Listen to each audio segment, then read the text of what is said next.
नमस्कार, स्वागत है आपका राज्यसभा टीवी की खास पेशकश खास मुलाकात में। मैं हूं कृति मिश्रा और आज मेरे मेहमान हैं कानून और न्याय की संसद की स्थायी समिति के अध्यक्ष भूपेंद्र यादव जी। यादव जी नमस्कार और स्वागत है आपका राज्यसभा टीवी पर। बहुत महत्वपूर्ण सुझाव कमेटी ने दिया है कि कोविड का जब प्रकोप खत्म हो जाए उसके बाद भी वर्चुअल कोर्ट्स आगे बढ़ते रहें, जैसा हम यूएस में देखते हैं या सिंगापुर में देखते हैं।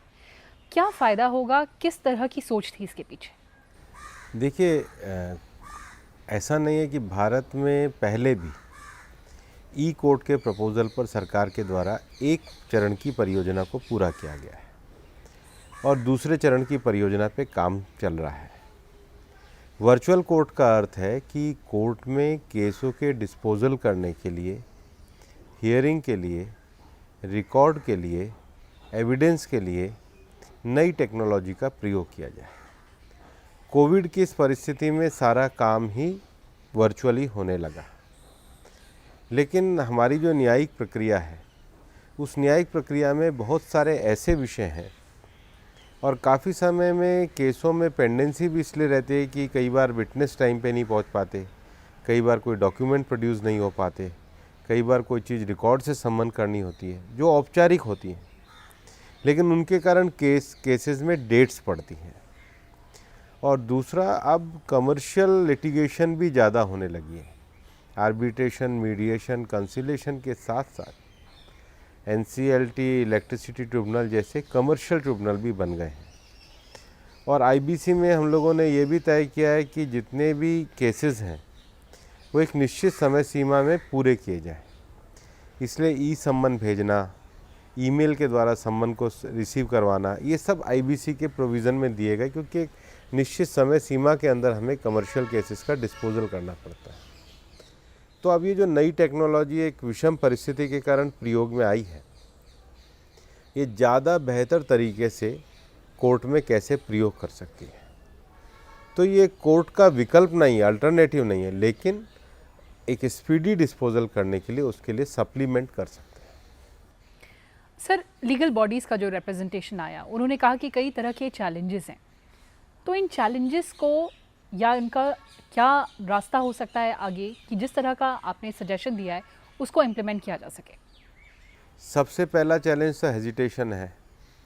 तो कोविड के कारण हेजिटेशन समाप्त हुआ है, हमने प्रयोग करके देखा है। दूसरा बड़ा चैलेंजेस इंफ्रास्ट्रक्चर है, क्योंकि जब हम न्याय की बात करते हैं तो सुदूरवर्ती ग्रामीण क्षेत्रों तक न्याय पहुंचाना होता है। सर्वोच्च न्यायालय और उच्च न्यायालय एक लिमिटेड प्रतिनिधित्व अपील के कारण करते हैं। वास्तव में जब न्यायपालिका की बात करते हैं तो मुफस्सिल कोर्ट है, नीचे की सिविल जज है, रेवेन्यू कोर्ट्स हैं, वहाँ पर आम आदमी की सीधे सीधे न्यायपालिका के साथ, न्यायालय के साथ सरोकार होता है। तो वहाँ तक इंफ्रास्ट्रक्चर पहुँचाना। तीसरा विषय है हेजिटेशन निकाल दिया, इंफ्रास्ट्रक्चर पहुंचा दिया, तो फिर स्किल अपग्रेडिंग करना। केवल वकील ही न्यायालय में प्रयोग नहीं करते, वकीलों के ऑफिस के क्लर्क हैं, न्यायालय के क्लर्क हैं, वो सब लोग भी इस टेक्नोलॉजी के साथ उनका भी स्किल अपग्रेडेशन होना ज़रूरी है। और फिर इसका प्रयोग करना है तो आपको न्यायिक पुस्तकों को भी लाना, कोट करना होगा, प्रेसिडेंस को भी कोट करना होगा, और आवश्यकता पड़े तो फिर आपको प्रोसीजरल लॉ में, जिसको हम कहते हैं कुछ डॉक्यूमेंट को अटेस्ट करना होता है, एग्जिबिट करना होता है, तो भविष्य में प्रक्रियागत प्रोसीजरल लॉ में भी सुधार करना होगा। तो हेजिटेशन दूर करना, इंफ्रास्ट्रक्चर को डेवलप करना, स्किल अपग्रेड करना और प्रोसीजरल सुधार करना, ये सारे ऐसे विषय हैं जिनमें भविष्य में काम करना पड़ेगा। लेकिन सर, स्किल डेवलपमेंट का रास्ता तो काफ़ी लंबा है। नहीं, कोई लंबा नहीं है, अब टेक्नोलॉजी है। अब टेक्नोलॉजी में लोग व्हाट्सएप का भी प्रयोग करते हैं, नहीं करते हैं। ये स्किल डेवलपमेंट ऐसा नहीं है कि आपको कोई नई विधा सीखनी है, आपको केवल एक नई टेक्नोलॉजी के साथ अपने आप को जोड़ना है ताकि लोगों को जल्द अच्छे तरीके से न्याय मिल जाए। इंफ्रास्ट्रक्चर पर किस तरह का इन्वेस्टमेंट करना होगा? सरकार ने ई कोर्ट्स के इंफ्रास्ट्रक्चर के लिए पहली परियोजना पूरी करी है। नीचे तक पूरा एक हाई स्पीड का जो सुविधाएं चाहिए इंफ्रास्ट्रक्चर की वो पहुँचे। कई बार व्यवहारिक दिक्कतें भी आती हैं कि जैसे कोई वकील अपने मोबाइल फ़ोन से कोर्ट से जुड़ जाता है, जब वो कोर्ट में आर्गूमेंट कर रहा होता है इतने में उसका फ़ोन बजने लगता है। तो अब वैसे तो वर्चुअल जुड़ा हुआ है लेकिन वो तो डिस्टर्ब हो गया। कई जगह इंटरनेट की कनेक्टिविटी की प्रॉब्लम आती है, उसके कारण भी दिक्कत होती है। फिर कोर्ट जो है वो एक प्लेस पे एक डेकोरम के साथ कोर्ट का जजमेंट सुनाया जाता है। अब उसमें इनफॉर्मेलिटी भी आती है। ये सब चीज़ें हैं जिनका समाधान निकाला जा सकता है और हमने लीगल बॉडीज़ के साथ बात करते हुए, उनके रिप्रेजेंटेशन के साथ बात करते हुए, सुप्रीम कोर्ट के रजिस्ट्रार जनरल्स के साथ बात करते हुए इन व्यावहारिकताओं पे भी सुझाव भी मांगे हैं। और ये कमेटी की इंटरिम रिपोर्ट है। भविष्य में जब इस पे ज़्यादा व्यवहारिक चीज़ें आएंगी तो मुझे लगता है ज़्यादा बेहतर तरीके से उनको एड्रेस भी किया जा सकता है। सर, आपकी इस रिपोर्ट आने के बाद एक दलील ये भी दी जा रही है वकीलों द्वारा कि जब फिजिकल हियरिंग होती है तो जो वकील होते हैं वो जज का मूड समझ सकते हैं, वो समझ सकते हैं, अपनी बात बेहतर तरीके से पहुंचा सकते हैं। इस बात पर आपका क्या मत है? मैं शुरू से कह रहा हूँ ये फिज़िकल हियरिंग का विकल्प नहीं है, ये उसका एडिशन है, उसमें एडिशन करने वाली बात है। फिज़िकल हियरिंग का विकल्प नहीं हो सकता है, लेकिन फिज़िकल हियरिंग को प्रभावी बनाने के लिए कुछ प्रोसीजरल चीज़ों में इसको भी हम वैल्यू एडिशन के नाते जोड़ सकते हैं। रिपोर्ट में ई सेवा केंद्र की भी बात की गई है, कितना महत्वपूर्ण होगा ये? ई सेवा केंद्र बहुत महत्वपूर्ण है क्योंकि जब हम जनरल पब्लिक और जनरल लोगों को सुविधा पहुंचाना चाहते हैं और अगर हर व्यक्ति इसको अफोर्ड नहीं कर सकता है तो ऐसे में सरकार का भी दायित्व होता है कि एक वेलफेयर स्टेट के नाते उन सार्वजनिक चीज़ें सब लोगों तक एक्सेस हो जाए। Access to justice is a important part of justice. तो एक्सेस ऑफ जस्टिस के लिए जो सार्वजनिक रूप से ई सेवा केंद्र खोले जाते हैं, मुझे लगता है इसको और अच्छा प्रभावी बनाया जा सकता है, ज़्यादा उपयोगी भी हो। लोगों तक हम इसकी जो जानकारी है वो कैसे पहुंचाएं? जानकारी पहुंचाने के सारे माध्यम हैं। कोर्ट में आज तो कोर्टों में एक ग्राम न्यायालय के लिए, लोक न्यायालय के लिए कोर्टों के द्वारा कार्यक्रम चलाए जा सकते हैं। ऑलरेडी कोर्ट्स को इस चीज़ के लिए, जिसको लीगल सर्विस कहते हैं, लीगल सर्विस के नाम पे जो कार्यक्रम चलते हैं उनको इसके माध्यम से भी जोड़ा जा सकता है। और जिसको लीगल सर्विस कहते हैं या जिसको हम लोक अदालतें कहते हैं, तो लोक अदालतों में मान लो पुराने पेंशन के मामले हैं, पुराने किसी के सर्विस मैटर के मामले हैं, पुराने ज़मीन अधिग्रहण के मामले हैं, तो वो इस पे बहुत तेज़ी से डिस्पोज ऑफ हो सकता है। लेकिन सर, एक और बड़ा मुद्दा है सेफ्टी और डेटा जो है उसकी प्राइवेसी का, उस पर क्या राय है आपकी? जहाँ तक डाटा प्राइवेसी का और प्राइवेट डाटा प्राइवेसी का विषय है, वहाँ पे ऑलरेडी सुप्रीम कोर्ट का एक जजमेंट आया था, लेकिन उसके बाद भी अब डाटा प्रोटेक्शन एक्ट को लेकर के एक सेलेक्ट कमेटी ऑलरेडी बनी हुई है। मैं उस सेलेक्ट कमेटी का मेंबर हूँ, तो उसके विषयों पे मेरिट पे मैं अभी नहीं कह सकता हूँ, लेकिन सरकार इस बारे में गंभीर है और डाटा प्रोटेक्शन एक्ट में सब चीज़ों को कवर किया गया। सर, ये पहली रिपोर्ट थी जो कोविड के दौरान, उसके बाद जो सौंपी गई, किस तरह का कंसल्टेशन था, कैसे डेलिब्रेशन थे, कैसे आप लोग स्टेक होल्डर से आप लोगों ने बात की? मैं सबसे पहले तो मेरी समिति के सभी सदस्यों को धन्यवाद देना चाहूँगा कि ऐसे समय में और लंबा ट्रैवल करके सब लोग कमेटी में पहुँचे। और मैं ये भी कहना चाहूँगा कि सबने कंसेंसस भी बनाई। बाद में हमने हमारे अभय आहूजा, विवेक तनखा, विल्सन, ऐसे 3 दलों के सदस्यों की एक उप समिति भी बनाई। उन्होंने भी अपनी एक इंटीम रिपोर्ट दी जिस पे भी कमेटी ने विस्तार के साथ चर्चा करी। स्टेक होल्डर के नाते हमने हाईकोर्ट के, दिल्ली हाईकोर्ट बार एसोसिएशन और दिल्ली के लॉयर्स की कोऑर्डिनेशन कमेटी को एक प्रयोग के तौर पे बुलाया। हमने सुप्रीम कोर्ट के रजिस्ट्रार जनरल को भी बुलाया और लॉ मिनिस्ट्री के भी, मिनिस्ट्री ऑफ जस्टिस के सेक्रेटरी वगैरह आए। पूरा प्रेजेंटेशन हम लोगों ने देखा और इस थोड़े समय में एक रिपोर्ट, हमको एक इंटरिम रिपोर्ट देनी थी, तो उसमें सभी लोगों का सहयोग मिला।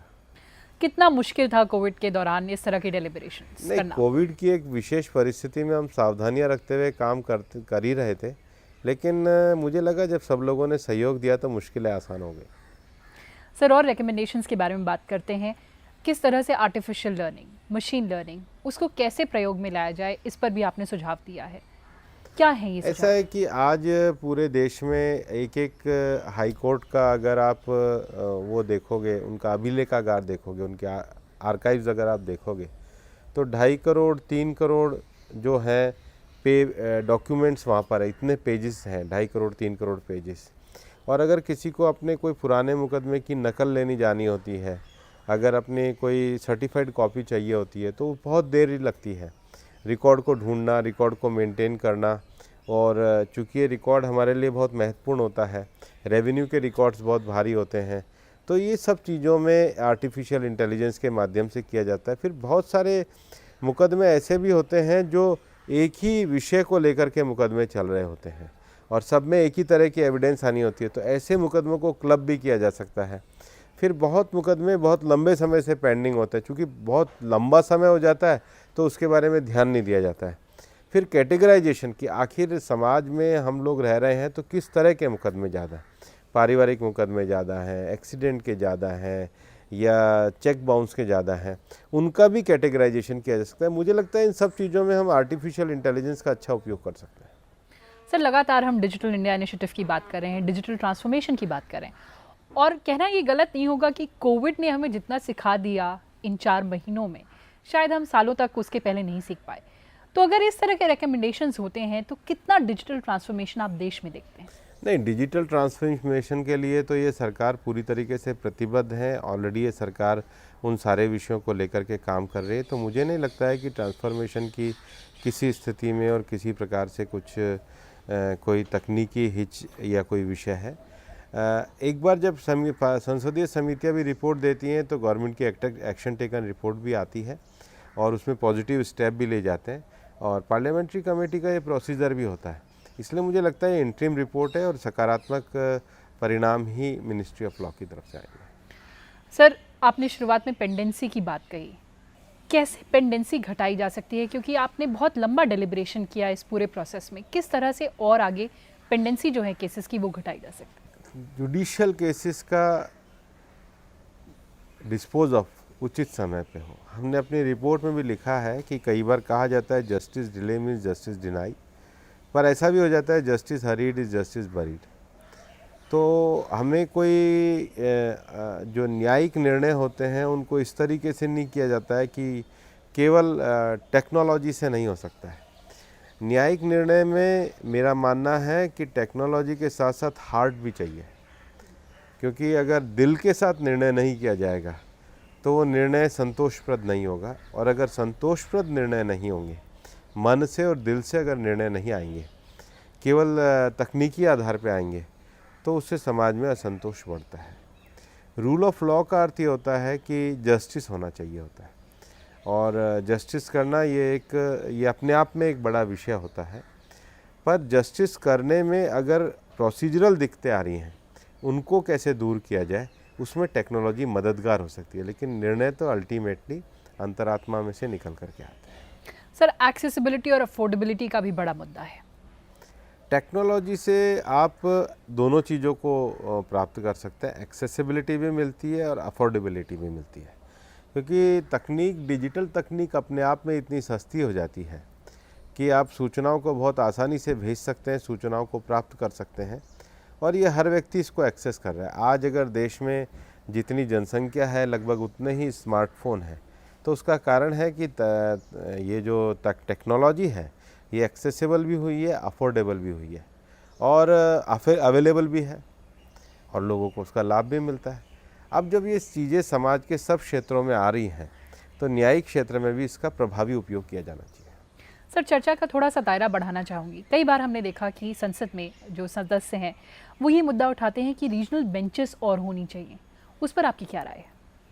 ये लंबे समय से विषय चल रहा है, और चूंकि सुप्रीम कोर्ट में 2 दिन स्पेशल लीव पिटीशन के होते हैं, तो ऐसे में किस प्रकार से उनको शीघ्र निर्णय हो सकते हैं। और एक बार ये भी विषय चलता है कि सुप्रीम कोर्ट अपने आप में कोई अपीलेट कोर्ट है, लेकिन ये एक ऐसा विषय है जिस पे मैं मानता हूँ और व्यापक चर्चा होनी चाहिए, और व्यापक चर्चा के आधार पे कोई सहमति बने, तभी ये विषय आगे बढ़ना चाहिए।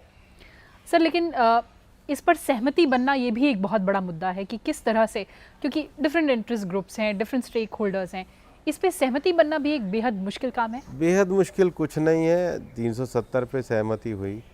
आपके बहुत सारे विषय ऐसे हैं, जीएसटी जैसे विषय पे सहमति हुई, तो जब कभी कंसेंसस का प्रोसेस आएगा तो संसद में सहमति से निर्णय होते ही हैं। और लेकिन क्या अभी इसमें जी, लंबा रास्ता है। रिपोर्ट में और क्या खास सिफारिशें हैं सर? रिपोर्ट इसके साथ एक सेकंड रिपोर्ट भी दी जो विजिलेंस मैकेनिज़्म को ली, क्योंकि ट्रांसपेरेंट सरकार होना ये एक बड़ा विषय है।